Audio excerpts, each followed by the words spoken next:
Hello, everyone.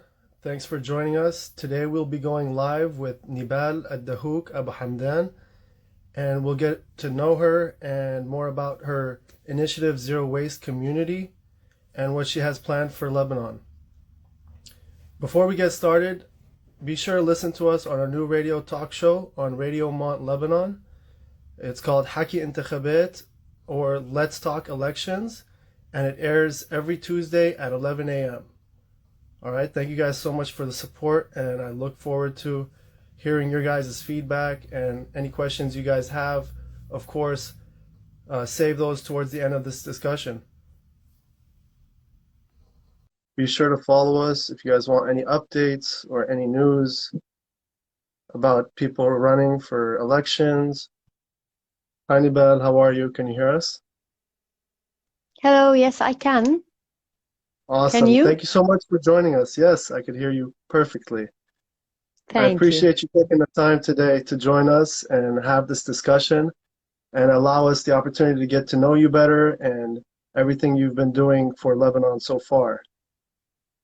Thank you. I appreciate it. I thank you for the hosting, and I'm looking forward to, to see some interaction from the audience, and any questions they have, we're willing to answer those questions for them. Make everything clear. Absolutely. Yes, and I hope they could save those questions towards the end of the discussion, just so we could try to knock out as many questions and just kind of get to know you better before, because we do have a limited time. And again, thank you so much. And Thank you. maybe you could start by telling us a little bit about yourself. Let people know. Yep, sure. So I'm Nibal Asad Dahouk. I'm a candidate for the 22 elections in Lebanon. I started, do you want to introduce myself a bit about my career? Well, do you want to kick it off yourself? Any way you'd like to tell us, like you could tell us anything. Just a little Right. intro. Okay. So, yeah. So I took this step because I believe in change, and I would like to work together with the people to make change happen. I come from an educational background. I'm an educational strategist. I worked as an educator for 22 years, still going on. Love it. It's my job. It's my passion. I have. I'm also an environmental advocate. I'm a change maker. So wherever I go, whether it's in my personal life or in professional life, I'm always being me, and that's me. It's awesome. And Thanks. we definitely need change, so I'm glad you're a change maker. We need that.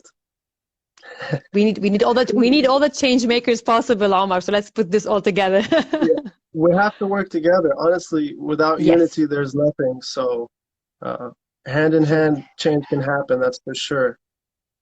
Sure, sure, definitely. And that's what we're here for today, to clear out, as we said, and to make sure we answer all the questions needed for that.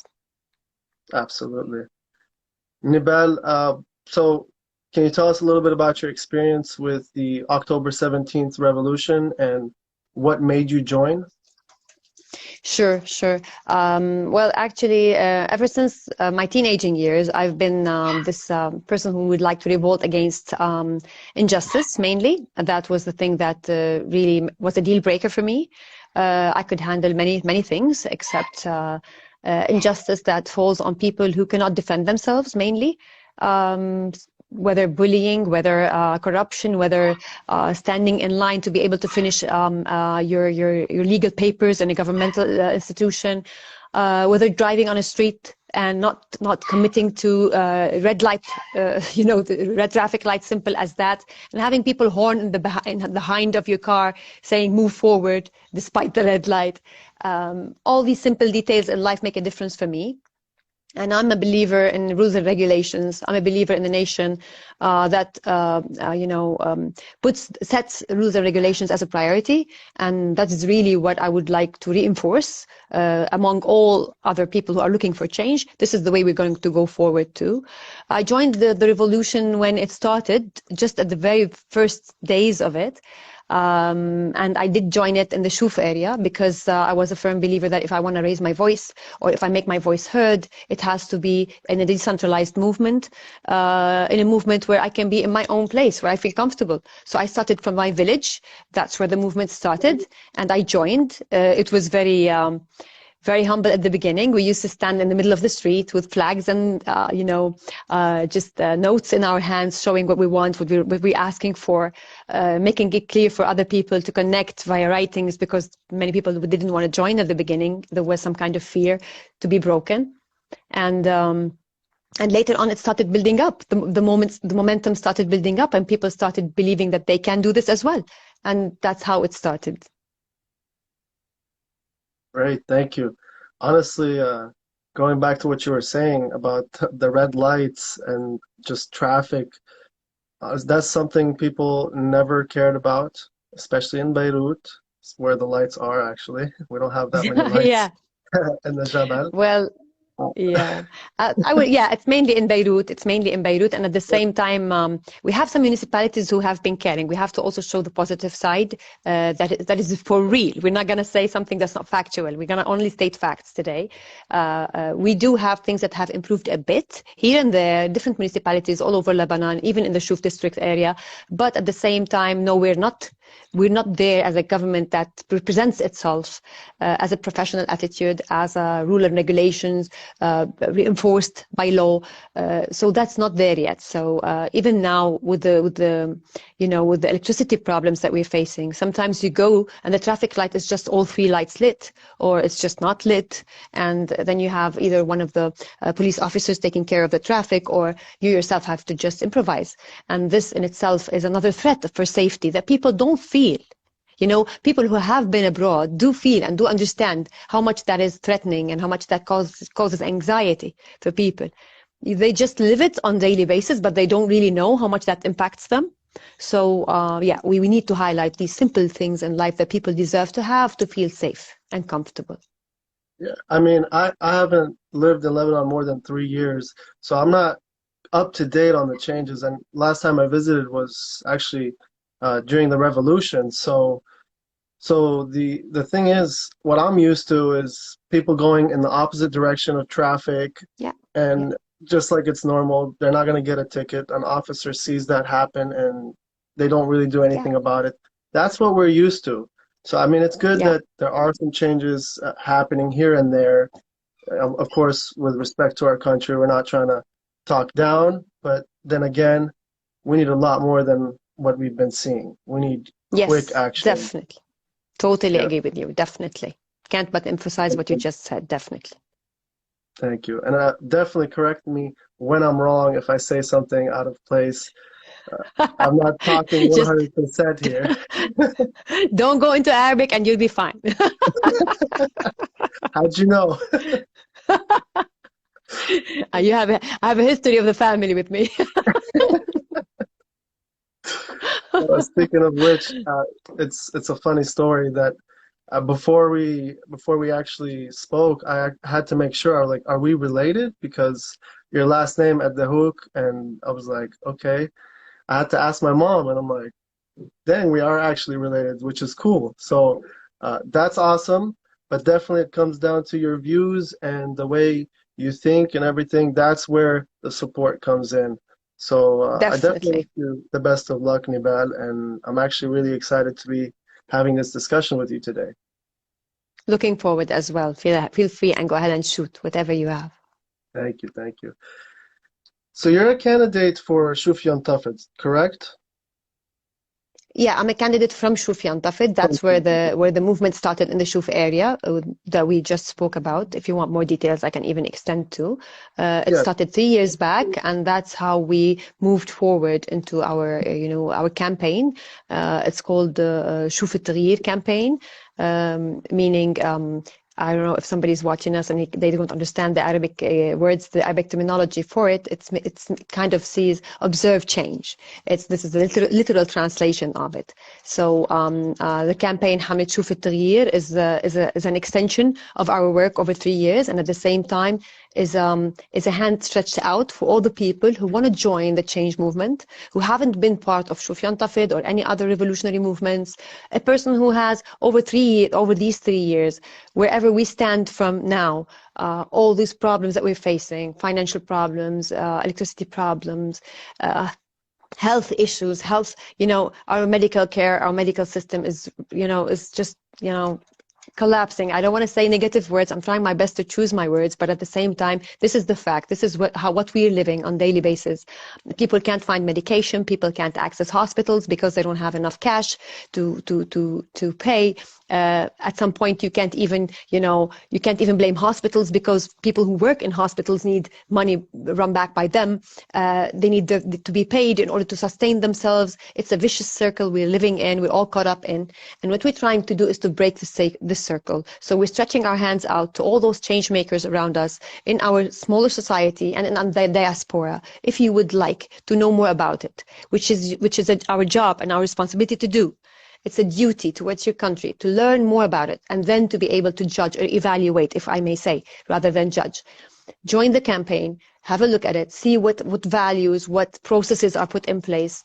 We have committees working towards making this campaign happen, making these candidates reach the parliament, if not reach it, at least continue to send the word out, also to voice out what needs to be done in the right direction. So from Shouf Yantafid to Hamlet Shouf At-Taghir, the campaign that's on, everyone is asked to be involved. Everyone who feels that he needs to voice his word out, this is the platform that you need to join. Absolutely. Thank you so much for that. Nibal, is it safe to say that Lebanon is running on donations at the moment, sadly? Well, yes, definitely. Yes, definitely. And it's also running short on donations at the same time because the diaspora has been, very generous with us. And it's actually growing. Unfortunately, we would love our Lebanese outside Lebanon to give us pride, but at the same time, I am one who lived abroad for 12 years, and I know that it's like splitting yourself in half. It's like now you have two origins and you really don't know where you belong to.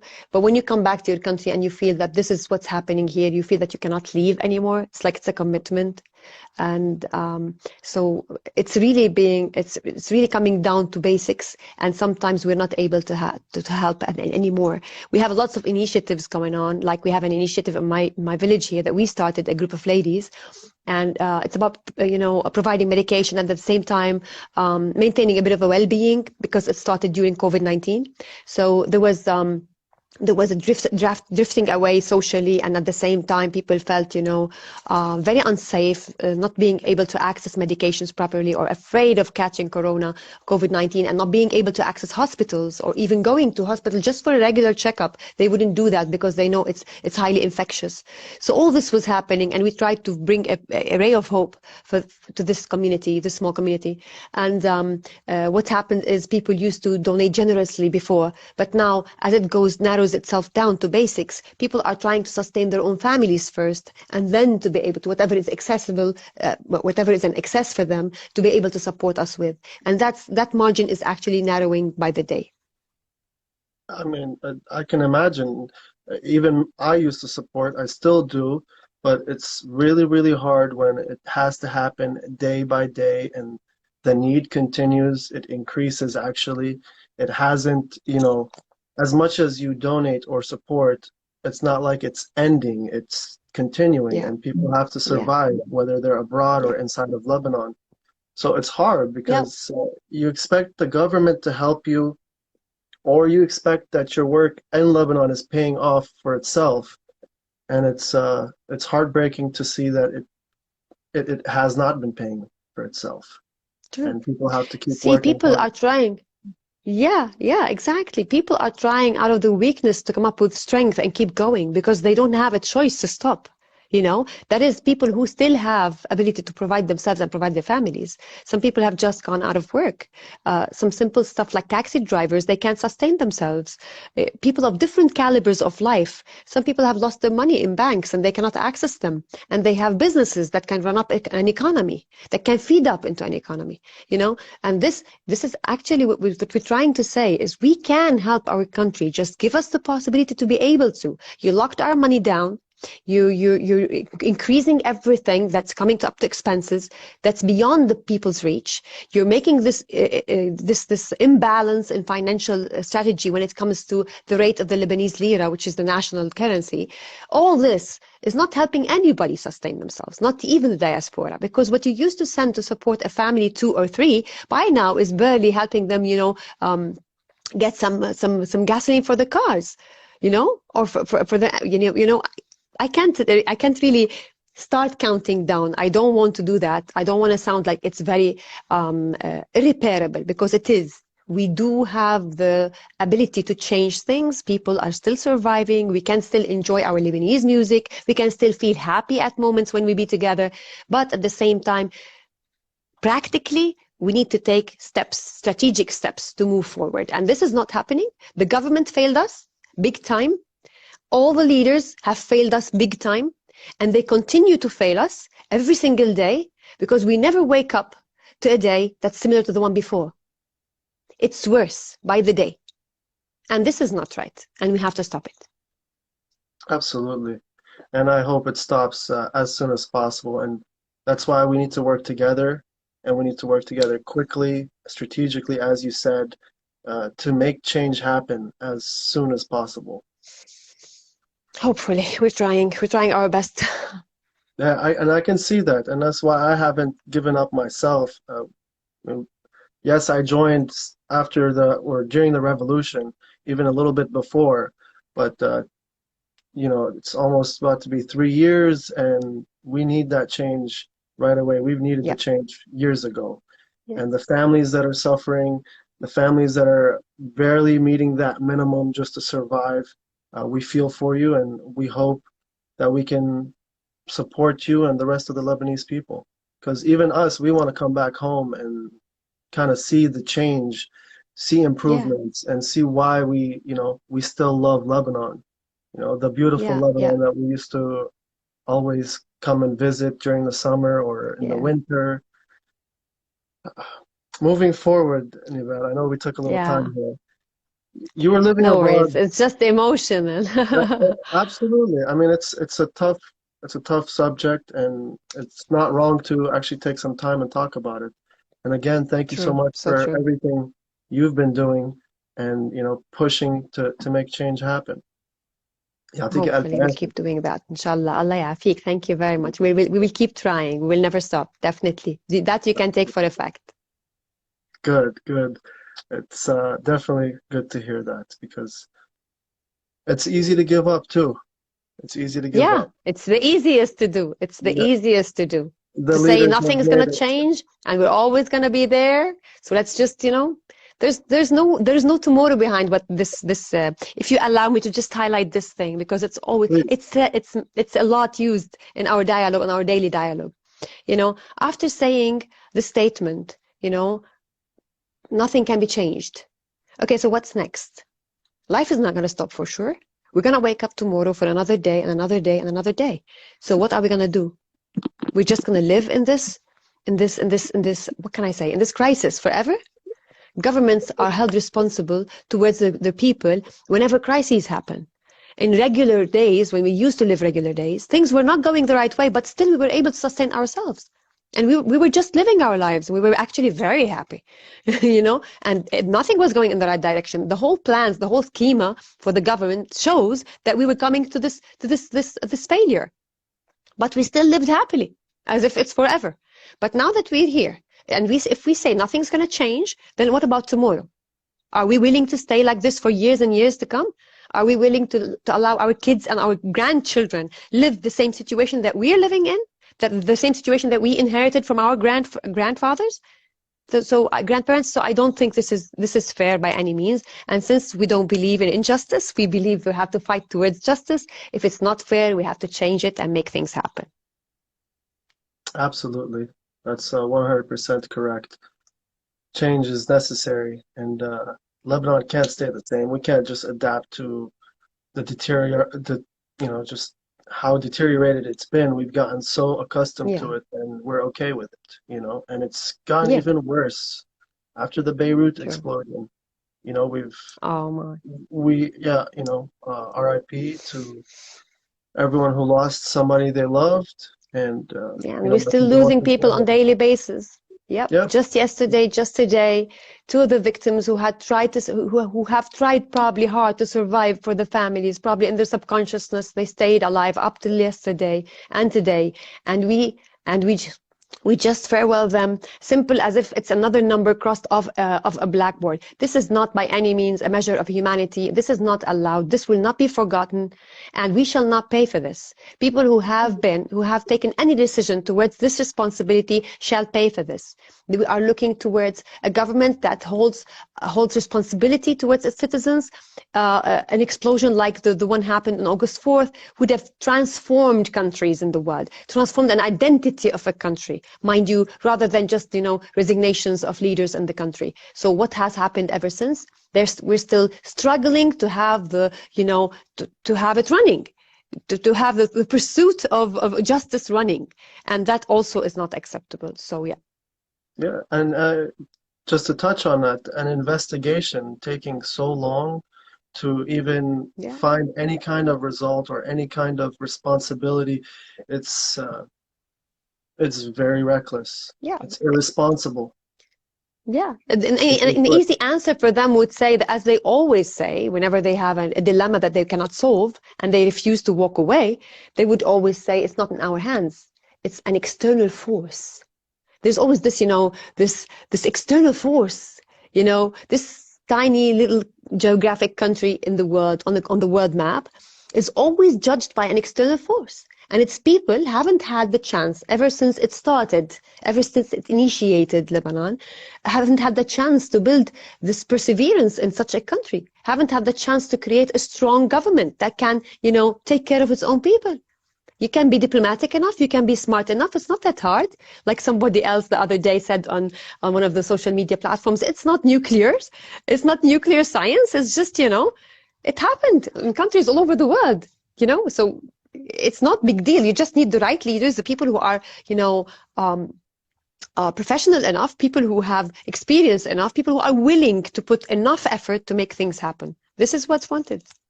Yep. Yep.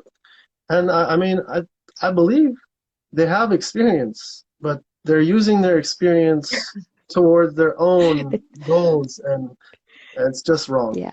It's just wrong. You have experience in corruption, that for a fact. We can write down. Absolutely. Oh, it's written all over. All over, yeah. Nibal, you were living abroad for some time. Yeah. What made you, well, first of all, what were you doing abroad, and what made you come back to your country? Yeah, well, we left Lebanon in 2007.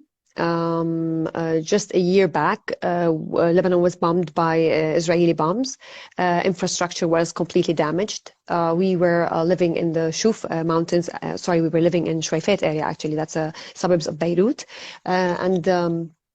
Our work was mainly in the area where we live in. At the same time, we used to train teachers in the southern district. So I used to travel, my husband and I, in different timings to the southern area and train there. The infrastructure, the roads, the damage. We used to train in centers that were half destroyed, half on. People were there. They lost the loved ones, and they're still going on. They're persevering. They're trying to move on. This image was not something very fun to my heart, because I've lived the war before, and it really hit me very hard. My husband as well. So we decided we wanted to give ourselves a better chance. We would try and move abroad. We tried to persevere in our marriage with our kids in Lebanon for long. I had 2 jobs. My husband had 4 jobs, and we could barely sustain ourselves. So we moved to UAE, United Arab Emirates. We lived in Dubai for 12 years. It was a really dear to my heart experience. That's where an Arabic country that has all the rules and regulations you would wish for, that has this respect to the residents, equal to those nationals living on its land. I cannot even start to explain my experience in Dubai, because it's really a dear experience to my heart, and it's not fair to compare because I know it's a different start, it's different resources, it's different leaders we're talking about here. I came back after 12 years for my kids. They wanted to join universities, and we wanted them to come back home and join the Lebanese universities and to blend into their environment here, the society, the people they know, the families again. So I came back, but my husband had to stay behind because when we came back, we found out that we could not sustain ourselves financially if we come back into the same vicious cycle that the economic cycle in Lebanon has.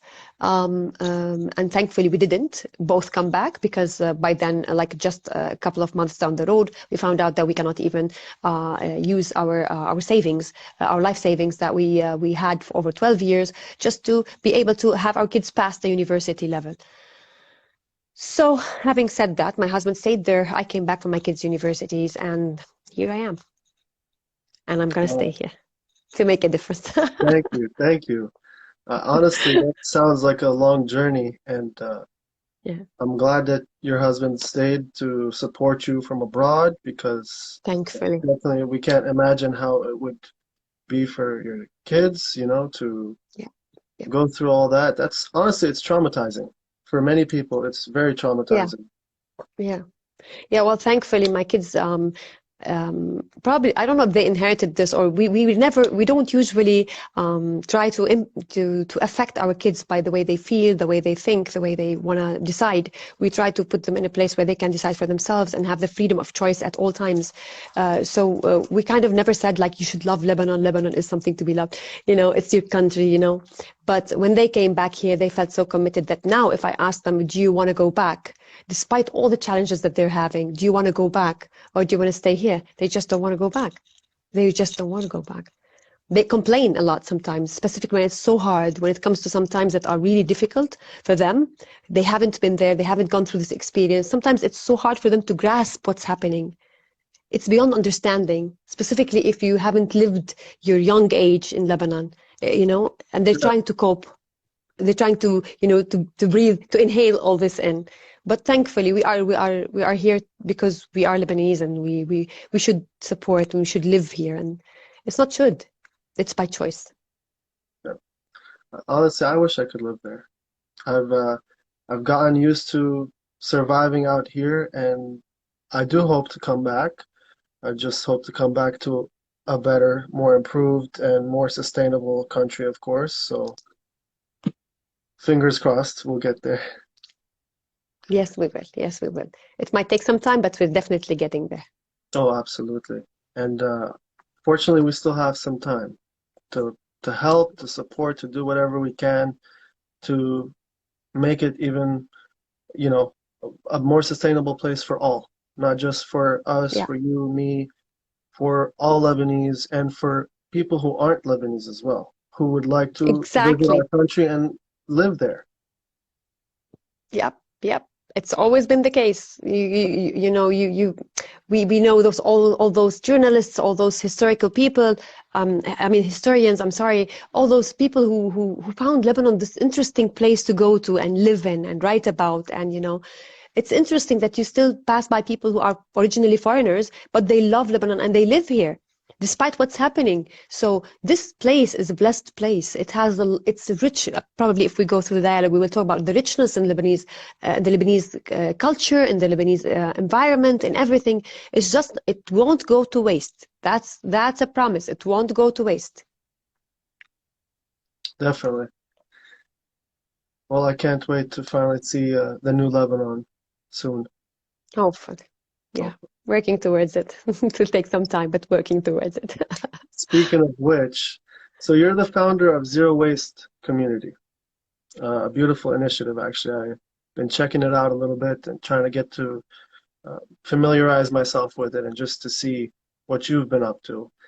What motivated you to start this initiative, Nibad? When I came back to Lebanon, before I came back in UAE, we used to sort our waste and take it to specific centers that would take the waste from us and dispose it in a proper way. And it became a habit in our lifestyle. When I came back here, I found it very challenging. I couldn't just come back to the habit of putting all the waste all together in the instead of it being clean after I clean it, and then I have to, put it all together and then throw it in the bin on a street, and then it's all dumped up together, and then it reaches specific sorting facilities, but it's all dirty. And at the same time, it won't be able to be reused. So the only way it would go from there is a landfill or an incinerator.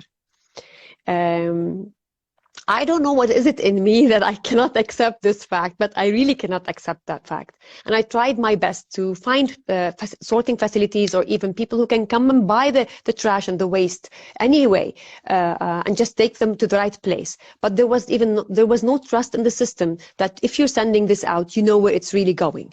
There's a lot of corruption happening and a lot of individualism happening. So there's no collective awareness. There's no governmental solutions. We need to make something happen.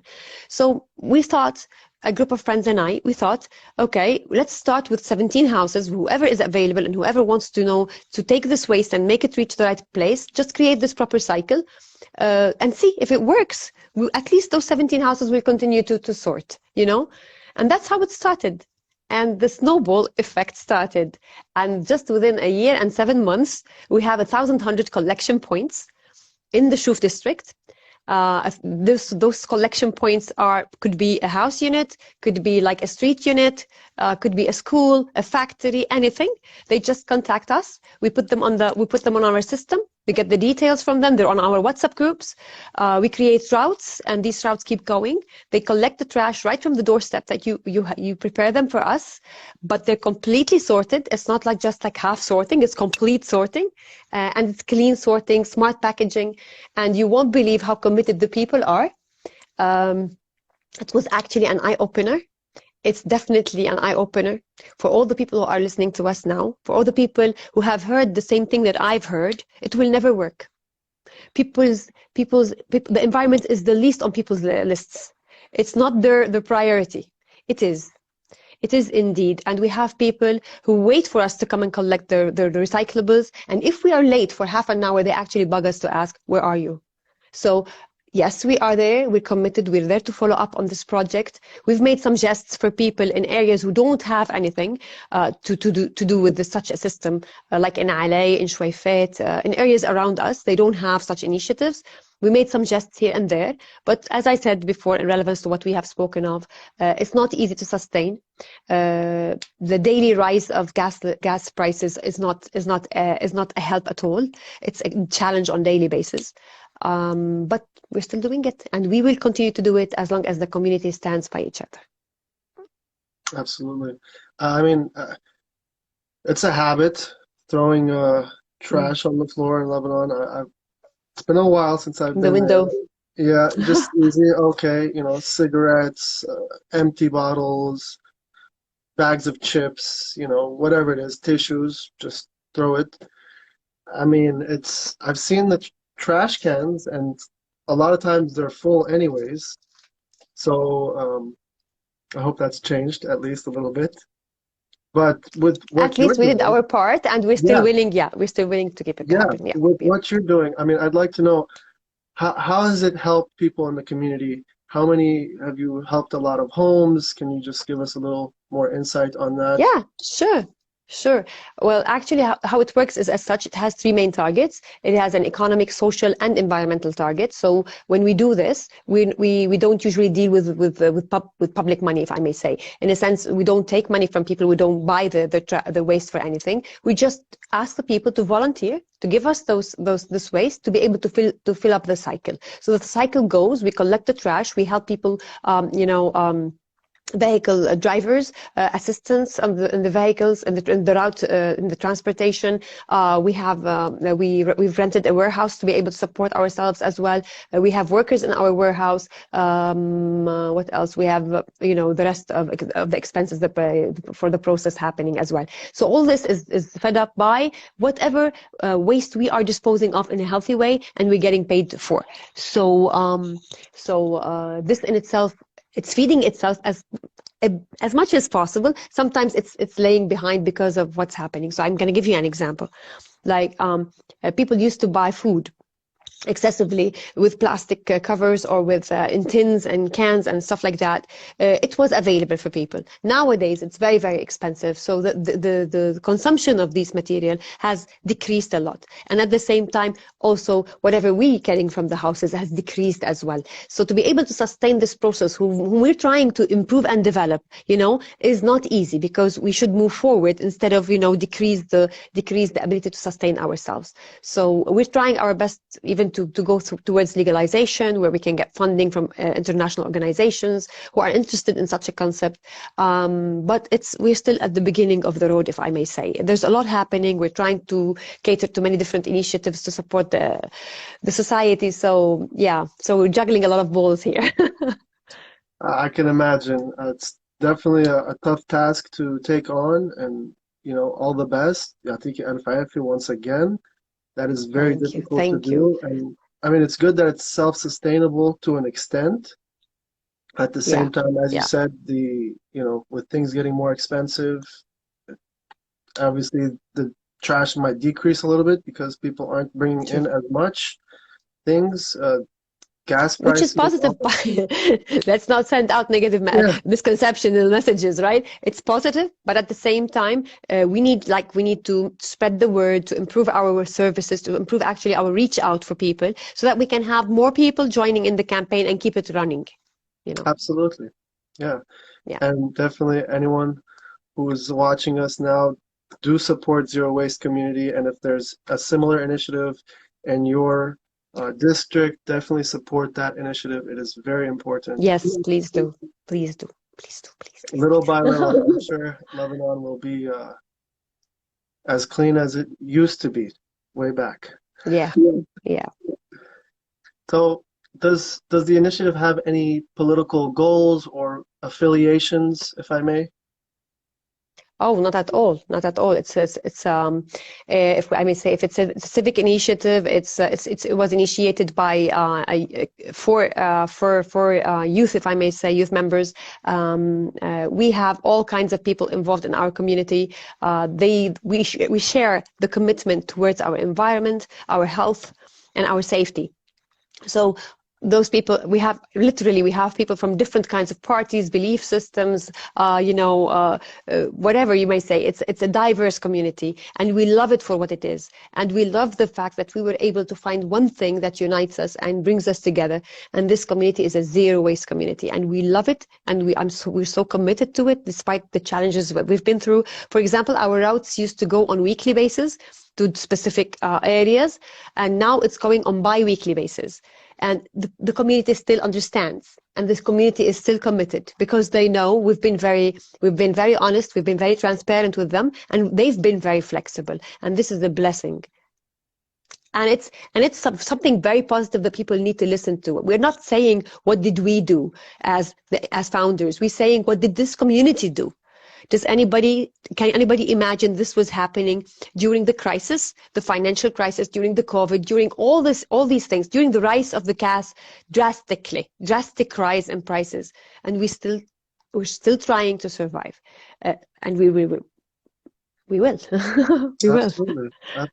It's something that we have to do together. It's like you said, it's not something that you specifically did. Yes, you started it, but that snowball effect, everyone putting hand in hand, sure enough, results are being seen. And I mean, I've watched a couple of videos, and that's a lot of trash. So a lot of recyclables. It's been a while since I've seen So Clean. I'm sure everyone remembers that. I used to kind of joke around about the name, but I was a kid, so. Well, the impact is really measurable. We do send reports. If you've visited our Facebook page, you must have seen like the reports that we send out, financial reports clearing out our monthly expenses and whatever donations we receive from people. Thankfully, despite the challenges, despite the challenging financial situation we're living in, people are still able to help. as humbly as possible, it supports us, and at the same time, the impact is huge, because whatever we're saving, we're definitely saving from adding more to our landfills, or adding more to our gracious leaders who are planning to have incinerators in such a small country, geographically speaking. Thank you. Yeah, I Welcome. wish you guys the best of luck, and let's Thanks. influence everybody to do the same. Yep. Thank you. I appreciate that. Yep. Nibal, were you ever part of any political parties? And if so, what made you leave? If not, tell us why not. Well, I haven't been a part of any political party, not in Lebanon, not outside Lebanon. I was infatuated by the thought that was built into parties, but the practice was a bit different. And I myself, I'm a bit, I won't say a perfectionist. I would say rather, I like a person to be a man of his word. In a sense, if I'm not going to be able to do something, I'd rather not speak of it. So, and at the same time, as I grew older, that wasn't my teenaging years. As I grew older, I found out that there's something bigger that we need to aspire to. We need to define our identity as Lebanese people. We need to define our country, literally as such, as a nation. What is our understanding of our nation? What kind of nation do we want? Do we have the right laws and regulations that set this country in stone, or not? Do we want to change it? Can we? Can we not? All these questions were in my head, and I thought that my biggest commitment would be towards my own country first. So one day, even now, like there are a lot of movements happening, a lot of political organizations or movements or sects, if you wanna call them. They're impressive. They're really impressive, and their experience, even during the revolution, during the crisis, is really something to look up to. But at the same time, I feel I cannot commit myself to a part if the whole is not complete yet. So it's just me. It's just the way I think. So I'm really looking forward to the day that I can stop thinking of my identity as a Lebanese, of the identity of my country and how it's gonna, withstand whatever is happening, and start thinking, okay, what kind of party I want to be in. Got you. And to touch on it, do you feel like political parties can actually work together once again? What's your thought on that? Can they unite and actually Which work ones? Which ones? The traditional ones? The traditional ones, just out of curiosity. They're already in this together. They're already in this together. They're in the government together. They're in the elections together, despite the fact that they're trying to send messages out to people that they're not. They've segregated the country into districts of belief systems, districts of unicolored communities, if I may say.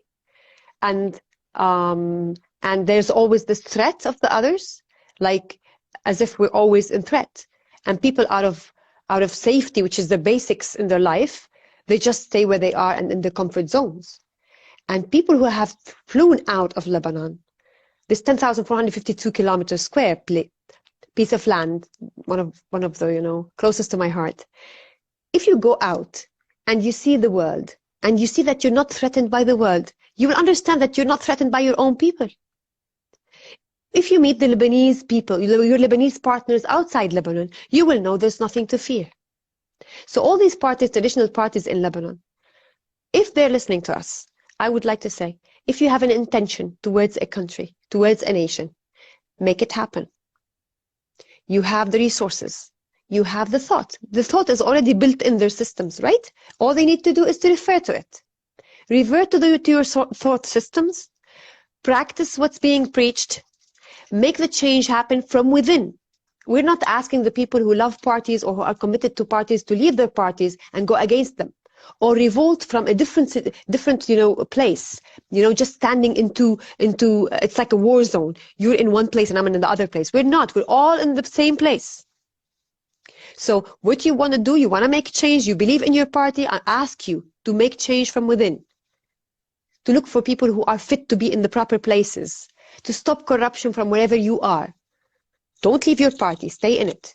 If you believe in it, stay in it. Just make things happen towards a country that can hold this party. Absolutely. I mean, it's being in the party does not mean you cannot support those who want to make No, change. And nope. without them or without us working together, that change is going to be even more difficult to seek and to actually secure. So I So really true. appreciate those words, Niba. Thank you so much. And it speaks volumes. I hope it reaches the masses, though. That's our goal. I hope so. We're trying, and we'll keep hammering that idea until it's well heard. Thank you. Thank you. Yeah, it's got to be hammered a few times before it finally sinks in, but Yeah. we'll keep doing our job. We have all the time we need. Okay, jumping into something a little bit more personal. What are your primary goals, and how do you expect to accomplish those goals? Talking about the elections wise, if you're elected. Yeah, Yeah. yeah. Um, well, it's not because it's my experience and it's my passion, it's my life. It's because I really believe that at the heart of any change in governments, at crisis times, is education. Okay, education, cultural education, is at the heart of all solutions. We need to repair our educational system that has suffered before COVID, suffered during COVID, and suffering post-COVID. We need to bring this to our utmost priority. If you want, I can share with you a few strategic points, but at the same time, that's also going to be on my page later on, well extended in Arabic and in English for people to be able to read through and have a look at. But we definitely need to transform our educational system. And that is not through theories, it's through strategic steps that make a difference, through milestones that measure the impact of what we're saying. So people can hold us accountable for what we're saying. We're not here to come and hit slogans up the roof like others have done. Okay? I can promise you whatever you want. You just name it. Okay, and we can write them down and we can, promise that we're going to make things happen. But at the same time, if you don't see this happening, we will not be able to sustain ourselves as a nation, sustain after the crisis. So what we need to do is to take serious steps towards our educational system.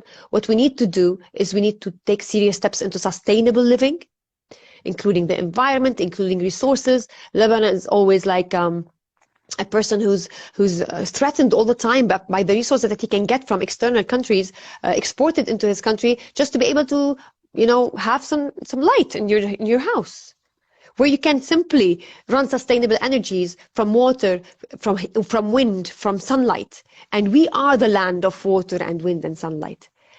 So it's yani, it doesn't sound right. It's just as simple as can be, and it doesn't sound right. And we have the people for it. We have the brains for it. We can only bring them back. That's all we need to do. They're all out there. We have a few here still in this country. People who have ambition have tried to go out and seek a better future. If we have those people back on board, we definitely can make a difference. So education, sustainable living, and at the same time, financial and economic stability. We need to make this economy running. It's not anymore working for us the way it is. Stop taking our money and putting it in your own pockets. People, you need to take responsibility for what you've done. You've stolen our money. You've stolen our country. And you have to pay. We're not going to pay. We're not going to pay. We're willing to put all the effort needed. We're willing to make all initiatives needed. We're willing to bring people together to make things happen. But we're not willing to let go of our righteous financial support that we have ourselves earned over the years. You're taking away our lives when you're taking away our money. Because that we earned over years. We did not just steal it like you do. And you put it in your pockets. So these are my main targets that I want to focus on. I know I can promise people about focusing definitely on health issues, and focusing on, when I say sustainable living, it tackles all the other points, but mainly health and other things. Definitely when the country is going in the right direction, and when the government that's being asked, that's being delegated by parliamentary candidates, will be people of professional attitude and responsible attitude, will be able to take us to the next steps forward. I wanted to add a point about as well these are the laws that I would like to push for as new laws, because I really have them in my mind. But there are some laws that are there already that have been communicated between the government and the World Bank in a pursuit to show a will for change. On paper, we have some really good writings. If we also push for these laws to be implemented. One of them is the anti-corruption paper, which is like a strategy they have put in place. If you look through it, it really has the details needed to move forward when it comes to corruption, okay? And how to deal with it and how to be able to take baby steps towards improving the country forward. It's really very impressive. All we need to do is to push forward to making it happen. Absolutely. I'll keep it to this bare minimum, This is what my target is mainly. Okay. Speaking of laws, I'm going to touch on that in a second, but I did want to ask you, how are you going to stand out from the competition? How are we going to convince people abroad and people within to support you and actually take that step forward and make their vote count, Yeah. Well, I try to stand out by, I used two slogans in my first when I first introduced myself to the public as a candidate. The first one was humanizing leadership. And the second point was we're all responsible. So humanizing leadership, I just wanted to say for people that if you are choosing a candidate for parliament, he's not a superhero. He's a human being who's willing to take responsibility and to take an initiative and make a change, who's willing to face challenges, who's willing to take risks, who's willing to use all the skills he has, all the knowledge he has to move forward, who's willing to listen to his people to move forward. So when a person is walking into a parliament, he's not walking on his own. You voted him in. You are the power that gave this person the right to represent you. So what I want to stand out and say is, we're humans, we will make mistakes. We're not saying we're going to make everything dandy. What we're saying is we will make everything we can to move forward, not backward. Second thing, we're all responsible. There's no time anymore for us to say, what did you do? What did Taura do? Why didn't you do this? Why didn't you do that? Who is you? We're all in this together. We're in the same boat. We're sinking together. If we don't take action, each at his own pace and from his own place, we won't be able to move forward. So it's time to step up the game, take this challenge on. Your vote matters. Do your job. Do your homework. Read more about those people. Get to know those people. Call those people. Don't take people for granted. What they're saying sounds good and dandy and nice. Just give them those people, bug them off. Ask them, what are you doing? Where are you going? What do you think this way? I think this is the priority. I think this is what you need to be doing. I'm more than glad for people to do that with me, because we need to do this together, and you need to vote, and you need to vote for the right people. Definitely need to vote for the right people, because voting for the wrong people is actually what got us here. And it's time to get out, and people need to hear what you and people like you are saying and actually do something to support that. Because, like you said, without their support, you can't really get anywhere. We could sit and talk about it all day long, but the actions won't come to fruition if people are not there to support it. I mean, it's not the best time for a person to run for candidacy. Let's be very honest and clear on that. It's like you're walking into a minefield. But you're doing this voluntarily, okay? You're doing this because you know that you have people who have your back, people who believe that you will voice out what they need, what needs to be heard on their behalf. That's it. Simple as such. You're right. So, Nibal, if you're successfly elected, fingers crossed, what can people expect? You mentioned you want to change or enforce the anti-corruption law, and that's 100% support that. But what are some other laws you'd like to impose or change, just so people kind of hear that? I'm sure they could go on your page and see more about it. Yeah. But let's go ahead and give them some more information. Yes, okay, let's go ahead and do that. Uh, so if or when when when we get to the parliament. Okay, so when we get to the parliament, we're gonna practice what we preach. We're gonna take Lebanon out of the. We're gonna save the day with whatever skills and power we can put together by the people. We're going to, as I said, transform education by willingly choosing public schools to be at the heart of this change. Upgrading the role of the public school from just being a public school that provides education for students, or actually teaching for students, into being an educational hub where it caters for the society, where it brings in well-being resolutions, where it brings in services for career guidance and being able to support teenagers into going into the market. Public schools should be transformed into a hub that can bring hope to people by putting the elderly with the young children who don't have place to go to, and there's no more connections. Our society is suffering after COVID due to this breakup between relationships. What we need to do, there's no place for our elderly to hang out. There's no place for our young kids who have already suffered staying at home all time long. Schools are not enough for them to play anymore because there's a lot of academic burden on them to fulfill. So these places can be drastically transformed into a place everybody would love to be at. And this is the way how we positively reinforce a public education for everybody to be involved in.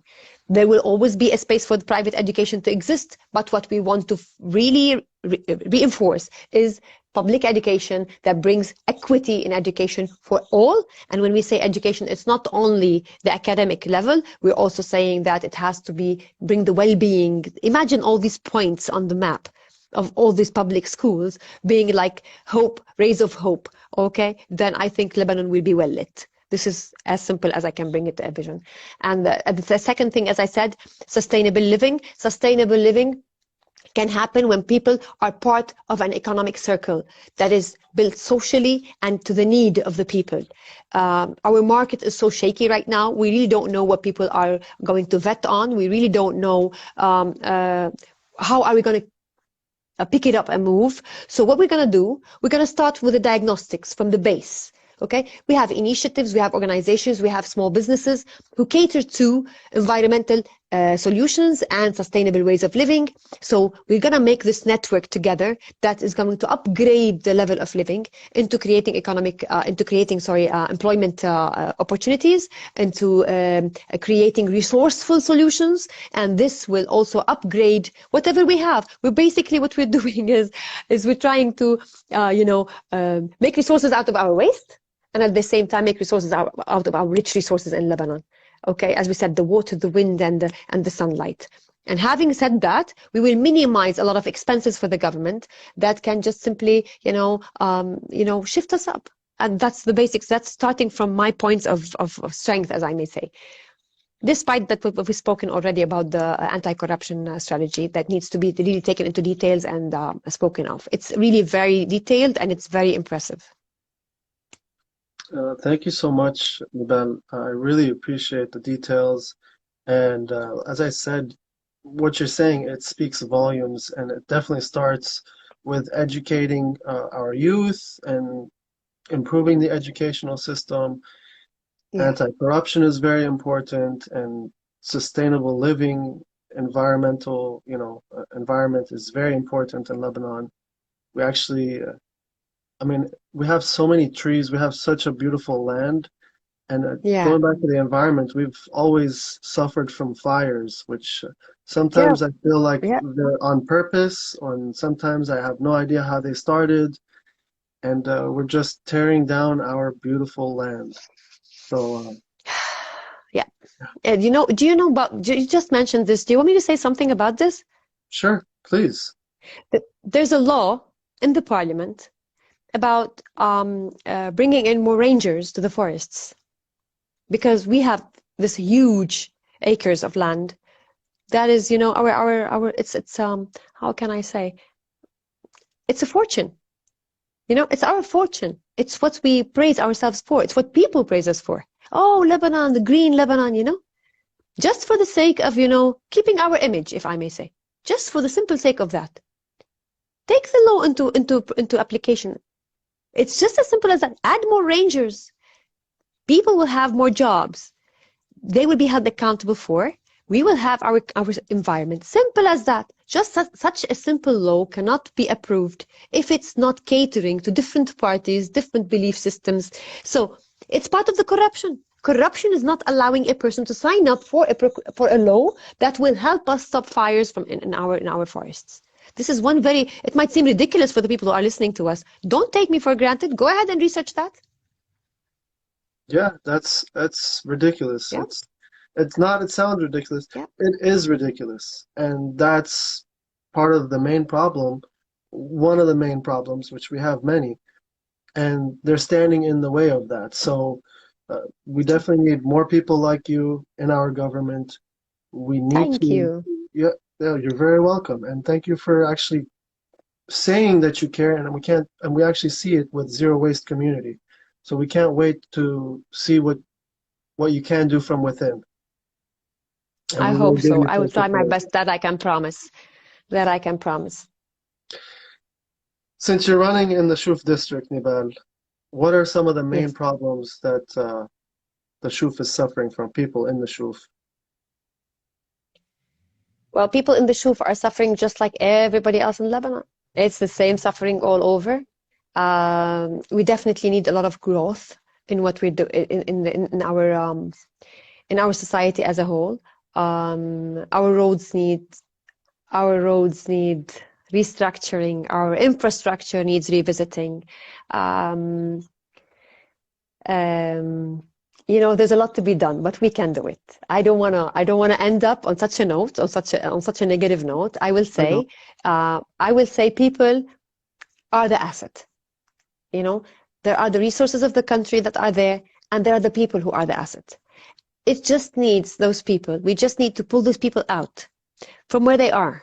It's a dark place they are in. Many people have walked into despair because of it's too much to handle. It's too much to handle, Specifically, the generation who's older than myself, like my parents, my mother-in-law, the same age group. Those people have lived this before, have been through this. Those people used to deal with the lira, 1 lira, قروش, the coins. They used to use that to buy and live and go shop, and like my mom used to get paid 300 liras, literally. 500 liras would sustain a family for a month. Like my father-in-law who was in the army. So we cannot ask those people to find hope in anything anymore. What we're trying to do is we're trying to make it easier for them.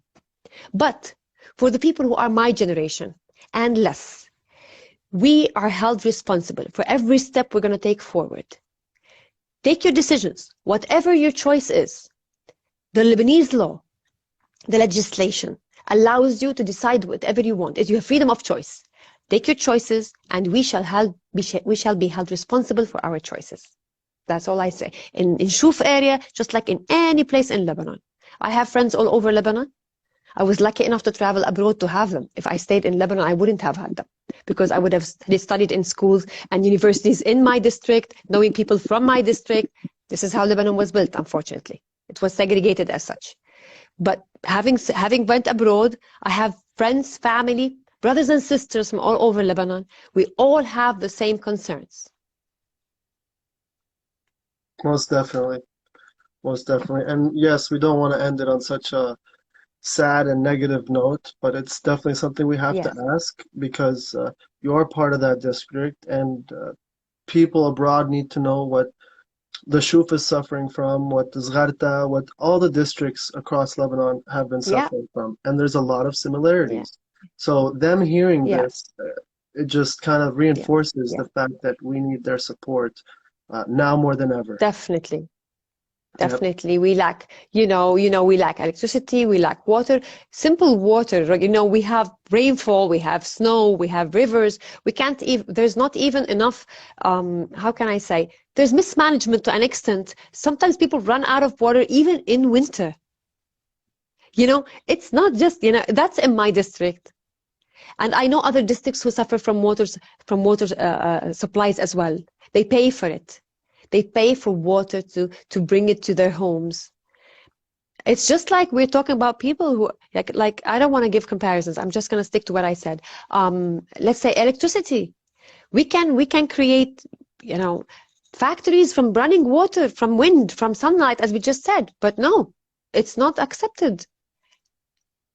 It's a So main the business. simple thing, medication. Do you believe medication is in black market for cancer patients, for people who have, who are ill and need to take this medication on regular basis?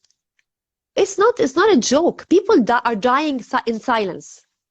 That needs to be heard. If that's what you wanted to hear and that's what you want me to voice out, yes, it is. People are dying in silence. People just can't access hospitals. They can't pay for it. Sometimes they're staying back home because they can't buy the medicine. They can't go pay for a doctor. They're staying home.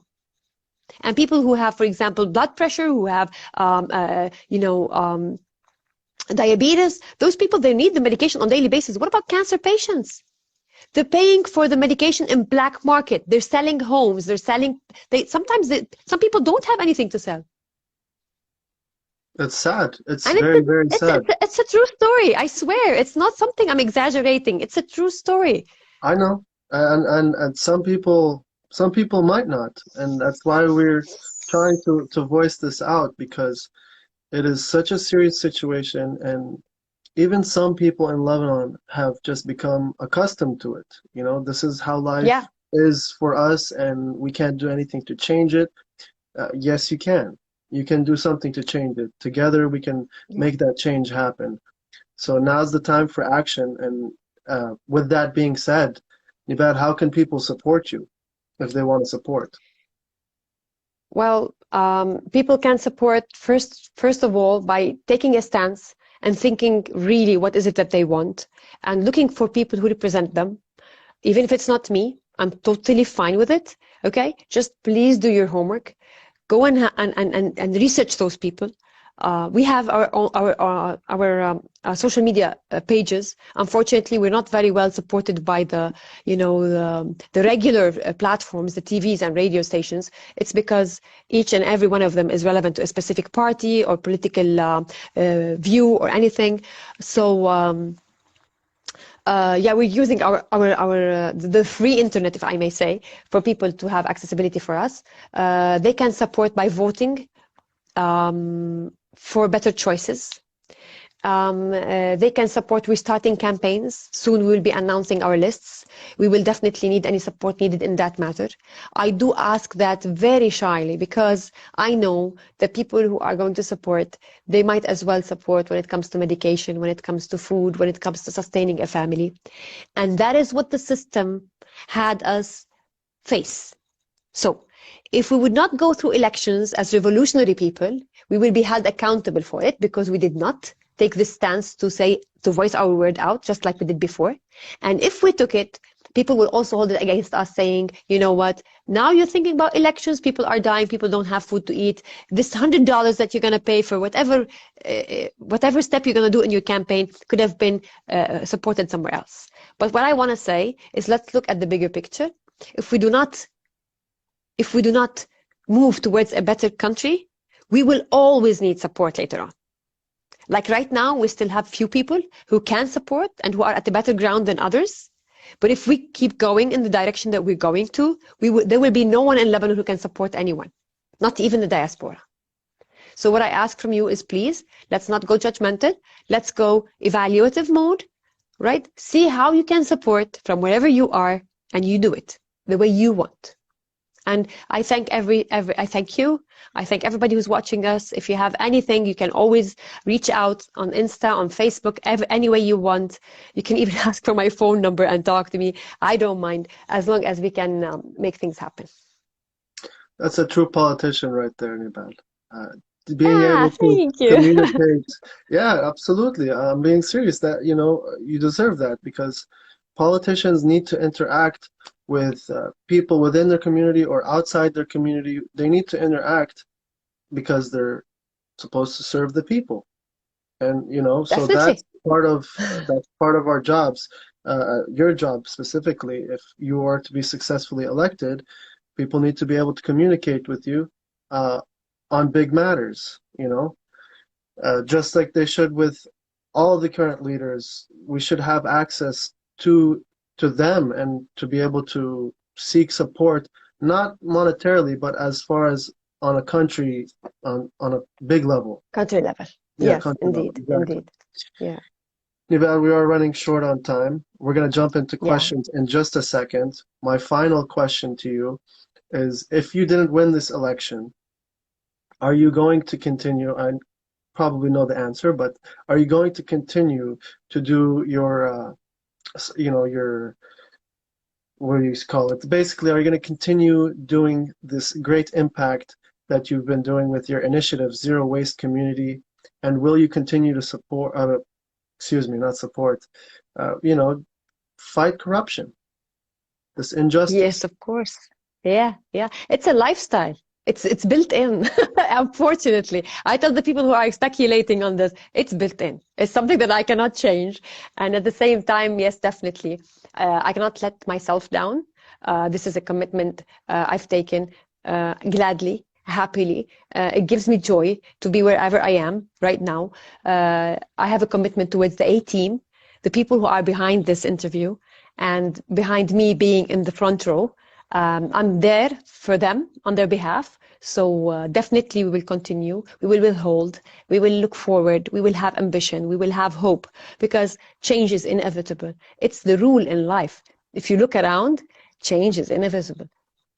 It's evolution. I used to write it in English, hashtag re-evolution. It's a revolution. We're going there. Nothing is going to stop. Life won't stop. Unless life Absolutely. stops. That's something else. And that we can't do much about. It is life, but us, as we're still alive, we can make change happen, Yeah, working together. And I like that.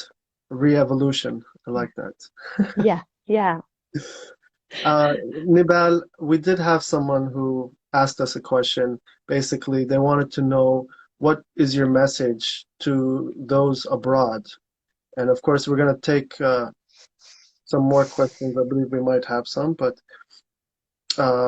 so what message would you like to send to those abroad? Yeah, actually, I would like to commend the people who are sending all these hearts. I'm sending much more than they sent back. One, two, I would like to thank the people who interacted. I've seen people interacting, but I didn't want to maneuver away from your questions and the dialogue that you wanted to also send messages out and make it more clear. What do I want to send a message abroad for people? As I said, whether you're abroad or you're here, you're a Lebanese at heart.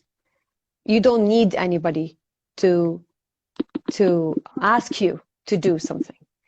There's an initiative within you to support your country. Actually, people who are abroad are usually very, very affectionate about Lebanon and how they can help their people. So what I want to say is, you're out there, you're living in a place that secures your safety, secures your rights, and at the same time holds you responsible. All what we want to do is we want to live the exact same situation here in our country, among our people, among our loved ones, among our parents. We don't want to have to travel thousands and thousands of miles to be able to live respectfully and with dignity. So we just want you to help us to recreate our Lebanon, not to look like any other country, but to look like the Lebanon we want for ourselves. So please, from wherever you are, outside Lebanon, look back at Lebanon in a very positive way, and that we can make things happen. And you people, sincerely and honestly, you are the ones who can help us, because you've seen the different versions of nations and countries around the world. So you definitely don't want us where we are right now. Absolutely. I've seen it firsthand. I lived in Lebanon, and seeing what life is like abroad, I wish Lebanon could be something closer to that. And I have hope that people will support, hopefully as much support as needed to actually get that impact and get you guys into the parliament and, Yeah. to politics. Yeah, yeah. And I ask everybody to be hopeful. People are afraid to be hopeful. You know, we're not saying expect. Don't expect anything, you know. Just be with acceptance, total acceptance to what's coming. But at the same time, be hopeful. Dare to be hopeful. Because if you dare to vote, and if you dare to vote for the right people, dare to be hopeful. Exactly, exactly. We have a question. This one is not too specific, but they're asking, will we see a list of nominees soon, Nibal? Yes, definitely. It's in the making, definitely. I wanted to touch base on that, but I didn't know if the audience would be interested to go through this detail. But it seems some people are really interested, so I'll go through that. Yes, the lists are in the making. There's a big challenge actually that has been sustaining for a month and a half now. It's the limitations that we set for ourselves. It's the expectations that I just said not to have. So I will build on that. People who have been watching the revolution, who have been watching all this change from aside, have decided that if we do not go through one unified list, that will not support us, that will not help us, that will not help change to come. And I always say, the change will come whenever we accept the freedom of choice. Everybody has the right to be represented. If people want to have 5 lists, let it be. If people want to have 1 list, let it be. People have the right to run for candidacy. You have the right to vote. Do your homework, get to know the people, choose the people who represent you most. You want to know more? Call them up, send a message out, get to know those people more, who looks like you, who thinks like you, and who wants really to go with the proper vision towards where we want to go. Accordingly, choose the people. Don't be afraid to make mistakes. We're only human. We just said we're humanizing leaderships, and you are leaders as well. Whenever you take the right to vote, that means you're taking leadership responsibility. Okay? Go ahead and take this responsibility. Don't be afraid to make a mistake. We learn from our mistakes. If it's not this election, it's the coming one for sure.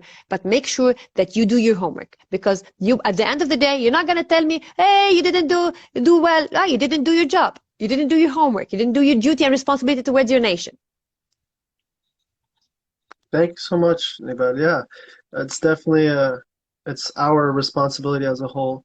So we definitely look Yeah. forward to supporting you and others like you across our country.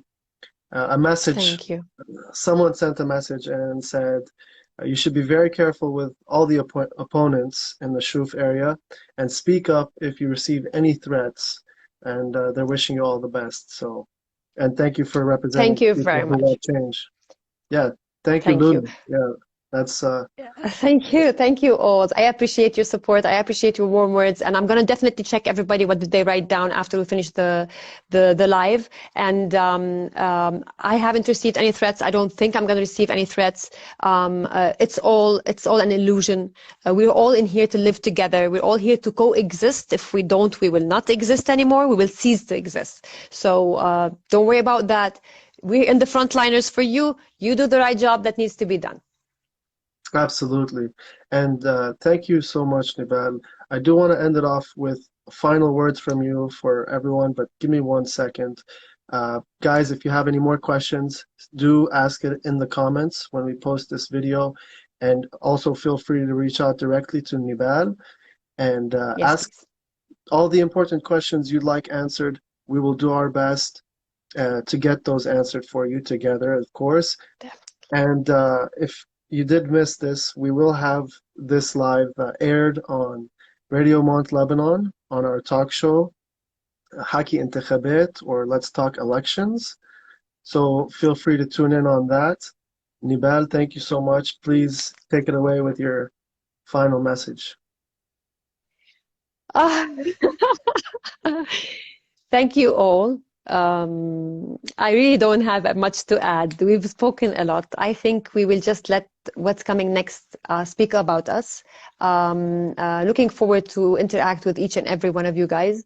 Thank you very much. I'm very grateful for this opportunity. Thank you, Omar. I'm very pleased to have met you, a distant family member that we haven't seen each other for forever. So I got to see you in person via the screen. That's great. I would like to thank first and foremost my family, my closest family, my husband, my daughter, and my son for standing by my side and supporting me to take this decision. I would like to thank my mom, my dad, and my brother for being there for me. And despite their fear of the challenges that I'm going to face, they were able to step forward and step up and support me. I would like to thank my A team, who's going to remain there forever and ever. And I would like to thank everyone who believes in Lebanon and believes that we can make a difference, and we'll work towards that. Thank you very much, and have a safe travels wherever you're going. Have a safe night, everybody. And tomorrow is a better day. Thank you so much. I appreciate that message, Nibal. Thank you so much for taking the time to have this discussion with us and answering all the questions. It's been a pleasure, and I look forward to doing this Same again. here. You have a great rest Thank of you. the Same evening. here. Good night. Thank you. Bye-bye. Take care. Bye, everyone. Thank you Bye-bye. so much. Bye. Bye-bye. Good night.